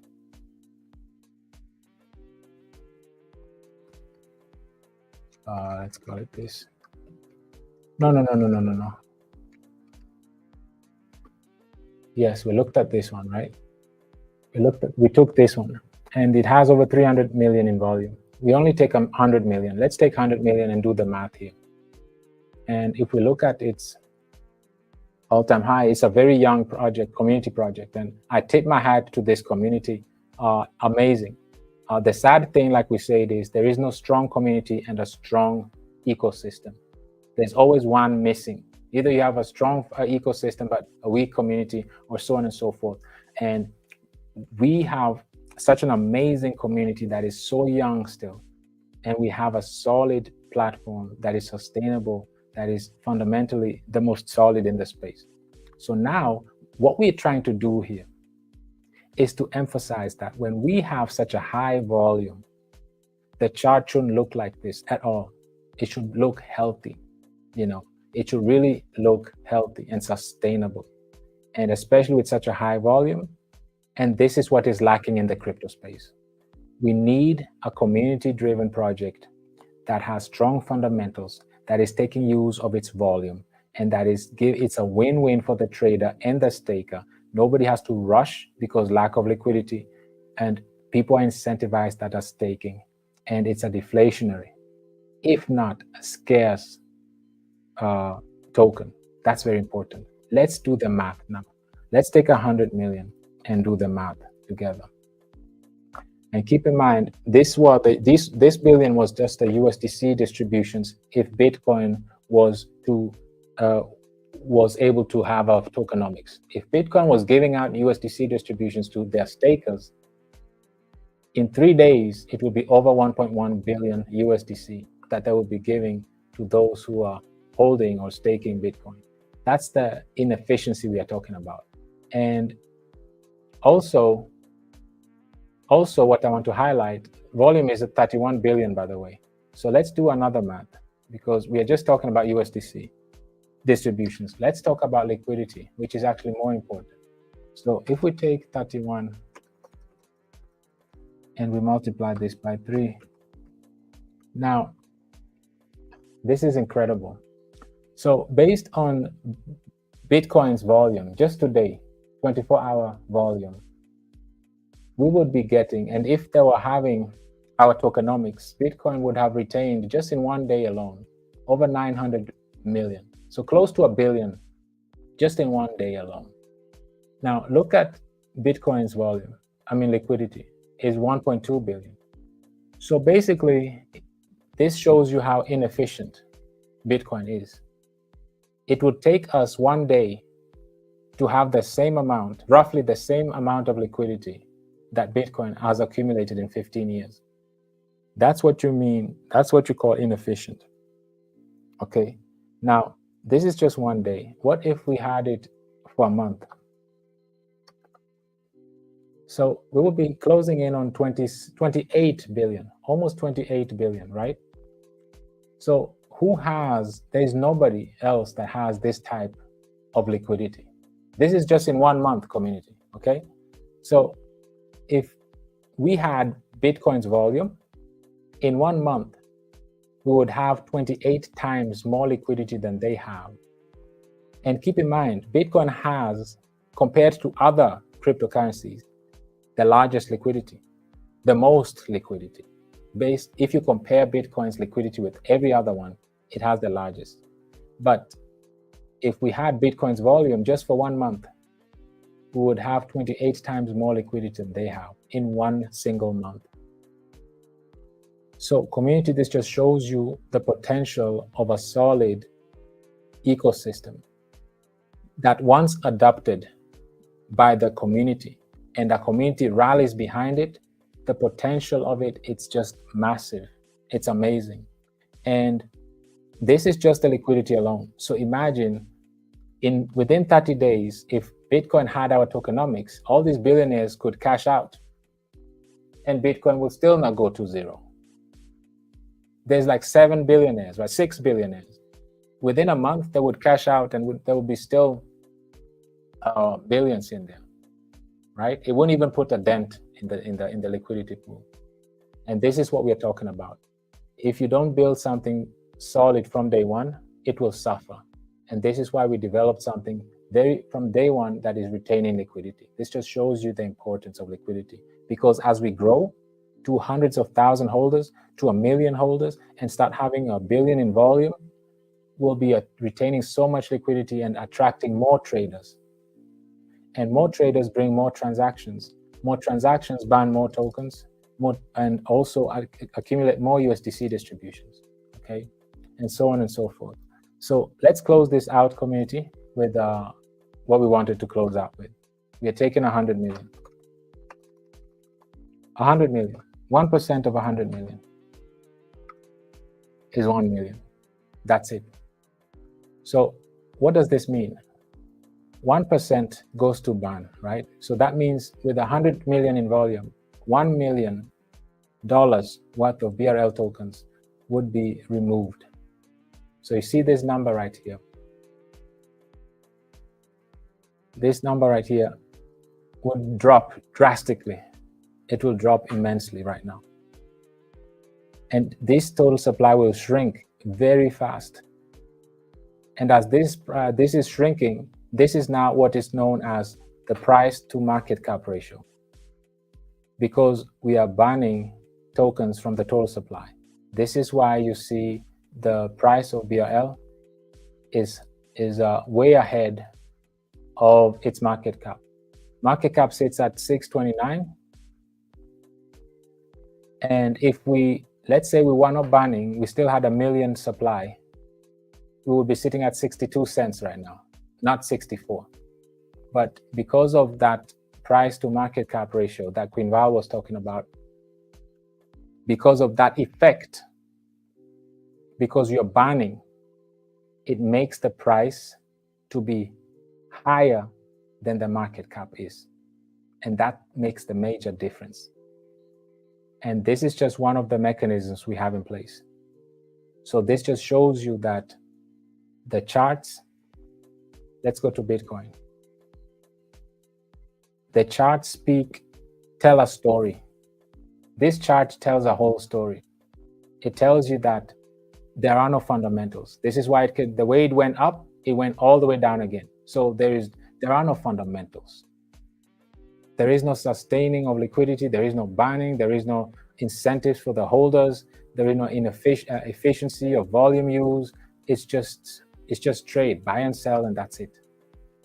But if you want sustainability for a community token, if you want to really have a solid community that is equipped, empowered, and enabled with collateral, liquidity, and USDC distributions, this is the platform that is created and developed for the retailers so that they can also play the game that the 1% plays. And that game is you can only play that game if you have liquidity and if you have distributions such as USDC distribution. You need that. Without this, you can't play the game, because now you can use the force of compounding to your own benefit. Compounding is a miracle. It's the strongest force in finance. And in the real traditional finance, you can't use it because you are in debt. But if you have the liquidity, and now you have the USDC distributions, it's in your hands now. What do you want to do? You want to compound it? You want to use it for your daily purposes, your daily use? You want to, whatever you want to do with it now, it's in your hands now. You're the decision maker. And that's the empowerment that you want to give retailers. Like we always say, Warren Buffett once said something: if you can't find a way how to make money while you sleep, you will work until you die. Because that's what the retailers are doing. That's what the 99% are trapped in doing. And that's a big difference between the 1% and the 99%. Because the 1% live off of assets, live off of liquidity and distributions. That's how they live. They don't have to like rent their body for labor for earnings. You know, they can be out there golfing, out there at the beach, and they're making money. And the only way to do that is you need assets, you need which is collateral, you need liquidity, and you have to have distributions. How else can you be asleep and making money? So that's just something that we need to learn. And these are just finding how are the wealthy, how's the 1% doing it? And which platform can we use that enables us, empowers us to do the same? These are the things we need to look at, especially now during the bull cycle. And especially now that a lot of liquidity is entering the space, which community is retaining liquidity for us and is being scarce for us and is retaining USDC distributions for the holders, so there won't be a bank run like here. And so that we can maintain and keep the music going beyond the Bitcoin halving and beyond the bull cycle. The only way we can keep the music going is with liquidity. This is what happens when there's lack of it, when people are panicking, when the whales start selling and there's less and less liquidity, and there's a panic that it's going to zero because the liquidity is not enough. But if you, from day one, you're busy retaining, not just through taxes, but also through the NFT boosters, of course. We have NFTs that we sell. You need to stake these to boost your distributions. 100% of the revenue go also towards liquidity, you see. And then, like we always say, 10%, this goes to staking. This was put aside to stake. And those USDC as well contribute to not just the volume, but also to liquidity. So we have different mechanisms in place to really have the most liquid ecosystem in the space, because we understand the power of liquidity. So with all this said, this is a crossroad that we are in. And we find ourselves in a situation where we have an opportunity to be part of this wealth generating event. And this is the last huge bull run that we'll ever see, because onboarding happens only once. And this, unlike the internet, you can actually participate in the technology itself. This is what BlackRock already did. This was why they invested heavily on Ethereum. This is why they developed and deployed their liquidity fund on Ethereum, so that they can provide liquidity for all these assets that are about to join Ethereum blockchain. And they tied everything up with USDC. And us as an industry, as an ecosystem, as a community, we have a token called BULLRUN that you can stake, and it prints you out USDC.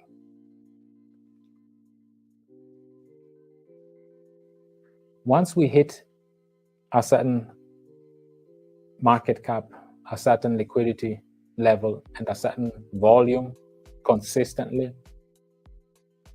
it will be so much easier to understand how our ecosystem works, because sometimes it's better to see and verify than just listening and visioning. But those who have vision understand it now, and those who understand it now are the ones who got in here. These are the ones who have the vision, who understand the ecosystem, who get the point, who understand that, oh, I see it. They saw it back in 2009. This is why they're using retailers as exit liquidity. They have all the rights to do that. They were smart, they saw the vision, and they're taking advantage of the lack of liquidity of Bitcoin and exploiting those who don't know better. Okay? And this is bad. You don't have to step on somebody's neck to succeed. This is not what our ecosystem is about. This is why we create a so-called flywheel effect, a positive feedback loop. Everybody wins. The traders win because there's enough liquidity. The stakers win because the traders trade and give them more USDC distributions. And also traders don't have to worry about being sold upon because the whales here are busy accumulating USDC. So we have a compact ecosystem where we work together, we win together. It's a win-win for everyone, and it's a solid platform dedicated to the retailers within the community. And we need something like this to go through for the next decades to come. And there's nothing like it out there right now that has a solid platform and that embraces and has a solid following, a solid holding, a solid community. So we are at our early stages. And even now in the stream, we're over 30 people right now. So imagine, even if it's just us, the 30 people that are fully taking advantage of this ecosystem right now and understand how it works. And we are the ones right here, early on, before it's mainstream. Do you feel bad for yourself once we hit it here? Do you feel guilty now? No, you deserve it because you saw something before anybody else saw it. The people that are buying here are the ones who are seeing it now. They're seeing it happening. It's late now. It's already happening. It's mainstream. Everybody knows about it. Everybody talks about it now. But the real trick is to see something of value way ahead before everybody else sees it. That's the secret. And we have daily Zoom meetings. We have daily VCs. We have 3 times weekly events. And we educate on the industry, on financial system, on the cycles, on inflation, boom and bust cycles, on all topics. You know, if it's just for the education, join the community, just for the education, just for socializing, you know, and then you make your decisions.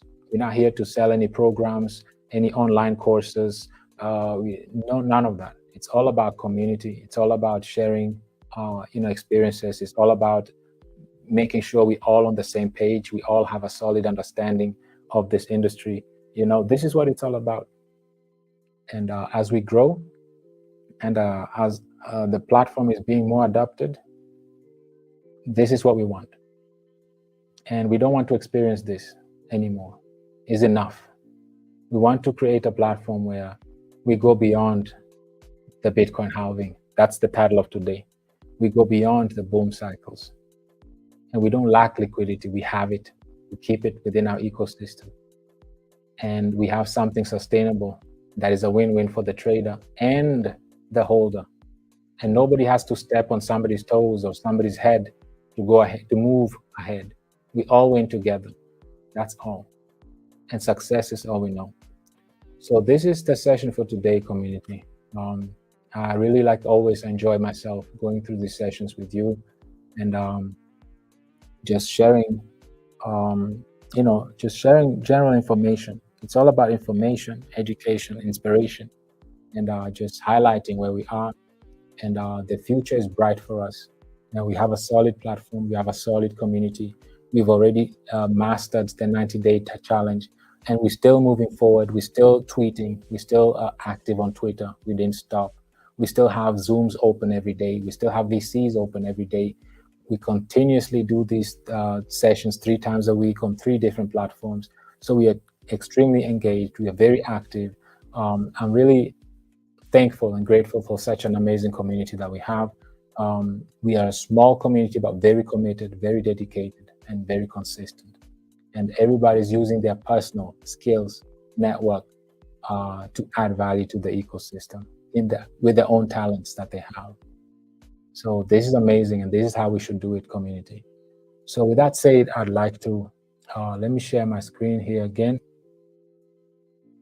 and check with you, community. Let me, as we close out, let's go through your comments. Let's go through your comments.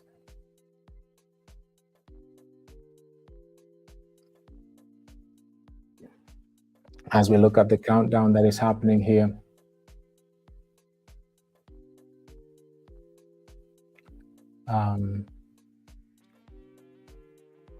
Here we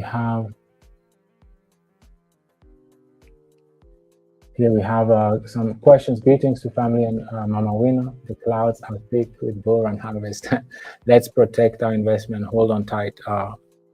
Hello, Uncle George. I hope you and yours are well. Always a pleasure seeing you in the community. Very well said. Absolutely. Let's protect our investment. Hold on tight. That's what DeFi is all about. Empowering individuals to be their own banks, no middlemen needed, and use the blockchain technology to its fullest potential. That is what we are here to do. That is what it's all about. And enabling and empowering individuals, retailers, to really do, to be able to play the game of the 1%. So thank you for your feedback, Uncle George. We have Queen Cozy here. We're saying, BULLRUN family, greetings. Hoping everyone is doing well. Looking forward to an educational and inspirational session. Thank you very much for your feedback. Queen Cozy, always a pleasure seeing you in the community as well. Pretty Gatsy, hello BULLRUN family. Hello back to you as well. We have Cool Ta, hi to you also. Welcome to the community, all of you. And we have Queen Val with a question. Hello, Mr. Steve, just curious. Do you think a time will come when Bitcoin will never have to be halved again, or this is going to be its known forever? Excellent question, excellent question. This halving will take place until it reaches the maximum amount of 21 million in supply. Right now, Bitcoin circulating supply is at 19,600,000, something like that, below 20 million right now. And by the time it reaches its peak, which is 21 million, it will be the year 2140. So over 100 years. So you and me and most of us, all of us probably won't be around at that time. So in our lifetime, we will not see it. No, we will not see it. But those that live in the year 2140, the total supply will have been reached, 21 million, and there won't be any more added supply, And there's a rumor going, so I hope that answered your question. And but there's another thing going on right now that is being rumored out there, that the reason why BlackRock and other asset managers ETF issuers are hoarding Bitcoin at large quantities and issuing paper versions of them. They want to somehow gain majority of Bitcoin. And there is a loophole in Bitcoin where if you hold more than 51%, of the supply, you don't have to hold it physically. You can just hold it. For example, if you're the majority holder of mining stocks, of ETFs, of Bitcoin itself directly, all of that put together, if you can hoard and control 51% of Bitcoin, then you have the ability to basically, if you want to hard fork Bitcoin and turn it into a proof of stake, just like Ethereum did, right? Ethereum was a proof of work before, and they voted and decided that now they want to shift from proof of work to proof of stake. So something similar can happen, and this is what is the rumor out there that these large asset managers and these are coordinating, and this is why all of them are hoarding their Bitcoins on Coinbase. They're hoarding it with Coinbase, right? So they're having it all in one place, and they're all working together. This is why all 11 of these ETF issuers were given, they had access to issue these ETFs all at the same time. Now, something like this never happened. It was a competition. Usually ETFs are based on merit. Whoever applies first and is qualified for it, meets all the requirements, gets it. Everybody else has to stand in line. But this time it was different. This is why it's coordinated. It's obvious. Obviously, all this is coordinated. So yeah. But I hope that answered your question. Great question, Queen Val. Very, very great question. And this is what it's all about. And this is why we should always use the opportunity. I'm sure this question also benefited us as a community. It adds value to the sessions as we see that we are engaged as a community. We are thoughtful. We question things. We get the message, but go beyond and want to even ask further, or just to ask questions that will provoke our thinking, our thoughts. So thank you very much for the feedback. Yes, Mr. Steve, thank you. Thank you for the amazing question. And here again, family, let's ensure to click the like button and comment after the live sessions. Absolutely. Very well said, Queen Val. And thank you so much for all of you for participating. Thank you for taking your time on this beautiful Thursday to be part of these sessions today. You're all very much appreciated. Let's ensure, like we said here, to engage with this session today. It will help the algorithm to push to as many people as possible, and this is all part of that. We want to just bring education to as many people as possible, to just enlighten people. It's all about informing, educating, and inspiring. That's what we are here to do. So once more, let's ensure that we engage with the like button, and also the comments are very important. Let them be, thoughtful comments, with substance that people can benefit from, that read them. And community, with this said, I want to thank you all. For those who have not engaged with the tweets yet, I encourage you to do so. And I want to thank everybody that participated today. Those who made these tweets again a success and possible, I want to thank you for taking your time and being part of this session today. It's very, very much appreciated, and it's part of growing as a community. It's part of bringing awareness, and we're doing it together as a community. You showing up today demonstrates that we are solid, we are committed, we are a unit, and we want to put the word out there. And me, as a crypto enthusiast, if I would look at this community from afar, I'll be like, I want to be part of this. What are these 30 people doing there? What are they talking about? I don't want to miss out on anything. I want to be part of this. If I go and visit our Twitter pages and I see 30 comments and retweets and likes and all of that, I want to be like, oh, who are these people? Why are they so consistent? They're doing this every single day. I want to be part of this. I also want to be part of this, because this is what will move the most during the bull run. So everything we are doing, community, it brings value, because we are not waiting for the liquidity to come in. People are waiting for that stimulus check. They're waiting for the liquidity. They're waiting for the money printer to be turned on. They're waiting for the liquidity to be flooding the markets so that they can come and throw their money in cryptocurrencies. And we will be that community that already has been for months, since last year, consistently on a daily basis, being on Zoom, being on VC, doing community events, tweeting, being engaged, and this is what we'll do, because we're all here for one purpose. We want to get out of that rat race, that matrix. We want to better ourselves and our families. And to do that, we have to be part of something solid, something sustainable, something that is developed for the long term, and especially something that is developed for retailers, which is you and me. With that said, let's end this on a high note. And once more, thank you for taking your time. We are very, very appreciative. We want to wish you a wonderful rest of your week. And again, looking forward to our next community event. As always, it will be on Telegram VC. And I hope that also there we'll have another engagement, other dialogues with you all. Once more, thank you very much for everyone for showing up. Thank you very much here, Queen Val, for the amazing question that we are able to, answering the question, placing the questions. This benefits the session and also shows engagement by the community.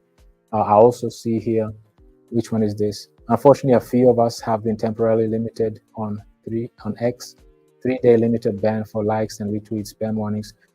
Great Crypto Riser, I'm one of those. I'm one of those also. I'm limited for 3 days. I was still able to tweet though and retweet. For some reason, we are going above and beyond as a community. It's incredible. I thought I was the only one, but good to know that you are also one of them, and many, many others as well. So I'm one of those that are limited as well. I see no reason why we only tweet like once a day, but that just shows you that brings the point at home. We are really engaged. We are really doing great as a community, so that we are even violating, spamming, warnings and all that. We're not spamming. We're just putting out, as a community, or putting out the word and bringing awareness. So this is great. This is great. This, for me, I look at it as a good thing. We are not bots. We are all real human beings that are just active. And this is a good thing. This is a good thing. So my great brother Theo, phenomenal session, family. Thank you, great brother, for always providing us with the best, because you are the best. All of you are the best, and you deserve only the best. So I can only give it back to you, my great brother Theo, and to you all, community. You are all the best, and you deserve the best. So let's always put our strong foot forward. Let's keep this momentum going. We're on the right track. We have the right platform. We are equipped. We are at the early stages, and let's sit tight and let's keep this going, because great liquidity is about to enter our space, and we're about to be flooded with it. As the tides rises, all boats will be also risen with it as well. With that said, community, I want to thank all of you for participating today, and I want to just show my appreciation to all of you, and I encourage us to all continue what we're doing effectively. And success is all we know, community. It is one community, it is one goal, it is one team, and we are one unit, and we work together. We work together, we win together, and that's all we know. With that said, have a wonderful rest of your week, community. Looking forward to Saturday, when we can be on Telegram, and then we also can have a dialogue there. With that said, have a wonderful rest of your evening, afternoon, morning, and see you again latest on Saturday. Bye-bye, everyone, and see you soon.